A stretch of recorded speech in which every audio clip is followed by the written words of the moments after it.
सुशांत सिंह राजपूत के मामले में रिया चक्रवर्ती उलझती जा रही है। अब रिया का खुद का ही दिया एक इंटरव्यू उनके गले की हड्डी बना हुआ है। इस इंटरव्यू में रिया ने कई बड़ी बातें कह दी जो शायद सुशांत के परिवार और किसी दौर में उनकी गर्लफ्रेंड रह चुकी अंकिता लोखंडे को पसंद नहीं आई। बस फिर क्या था, इन लोगों ने रिया को इन बातों का करारा जवाब दिया और कई बड़े सवाल भी खड़े। रिया ने कहा कि वो सुशांत के पैसों पर नहीं जीती थी, सुशांत खुद ही खर्चीले अंदाज के थे। इसके अलावा सुशांत अपने परिवार के साथ भी उनके अच्छे रिलेशंस नहीं थे और ये भी रिया ने कह दिया कि वो डिप्रेशन में थे और मैरुआना लेते थे।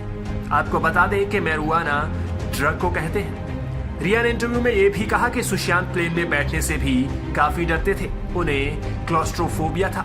इस पर अंकिता लोखंडे ने सुशांत का प्लेन उड़ाते हुए एक पुराना वीडियो शेयर किया और पूछा कि क्या ये क्लॉस्ट्रोफोबिया है। प्लेन उड़ाना सुशांत के बड़े सपनों में से एक था और फिर आखिर रिया ने कैसे कह दिया कि सुशांत प्लेन में बैठने से डरते थे। अंकिता ने यह भी कहा कि 2016 तक वो सुशांत के साथ थी और तब तक सुशांत बिल्कुल ठीक थे और खुश थे, उन्हें कोई भी डिप्रेशन नहीं था और ना ही वो किसी साइकियाट्रिस्ट से मिले थे। जबकि रिया के इंटरव्यू के मुताबिक सुशांत डिप्रेस्ड होने के कारण साइकियाट्रिस्ट से मिलते थे। अंकिता ने कहा कि सुशांत के परिवार के पास जो चैट और फोन कॉल्स के प्रूफ हैं, उन्हें भी नजरअंदाज नहीं किया जा सकता और वो इस मामले में पूरी तरह सुशांत के परिवार के साथ खड़ी है। इसके अलावा सुशांत की बहन श्वेता ने भी ट्वीट करते हुए रिया को आड़े हाथों लिया।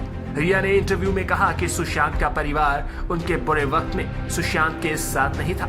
इस पर श्वेता ने ट्वीट करते हुए अपनी फ्लाइट टिकट्स की तस्वीरें शेयर करते हुए लिखा कि रिया ने कहा है कि हम सुशांत से प्यार नहीं करते थे।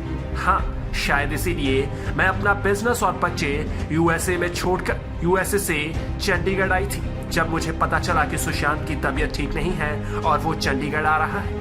श्वेता ने इसी ट्वीट के अलावा एक और ट्वीट करते हुए कहा जिसमें उन्होंने लिखा कि वो सुशांत से मिल नहीं पाई क्योंकि जब वो चंडीगढ़ पहुंची तो उस वक्त तक भाई वापस जा चुके थे क्योंकि उन्हें रिया बार बार कॉल्स कर रही थी। परिवार हमेशा सुशांत के पीछे अक्सर चट्टान बनकर खड़ा रहा था। इसके अलावा एक और ट्वीट में श्वेता ने लिखा कि जनवरी में सुशांत ने रानी दीदी को SOS कॉल किया था। उन्हें उस वक्त ड्रग दिया गया था और वो घर में ही बंद थे।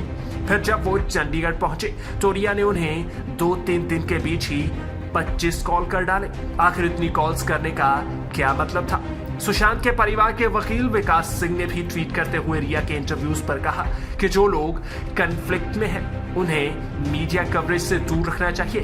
अगर वो बेगुनाह हों तो ये मीडिया पब्लिसिटी उनकी रेपुटेशन खराब कर देती है और अगर वो गुनहगार हों तो उन्हें मीडिया पब्लिसिटी से मुफ्त में सहानुभूति भी मिलती है। इशारों ही इशारों में ये बात विकास ने रिया को कह डाली। सोशल मीडिया पर भी रिया के इंटरव्यूज पर कई सवाल खड़े हो रहे हैं और इस इंटरव्यू पर बवाल भी मचे हुए हैं। इस इंटरव्यू में कई बातों से इस मामले पर क्या असर होता है ये देखना भी दिलचस्प रहेगा। Bureau report.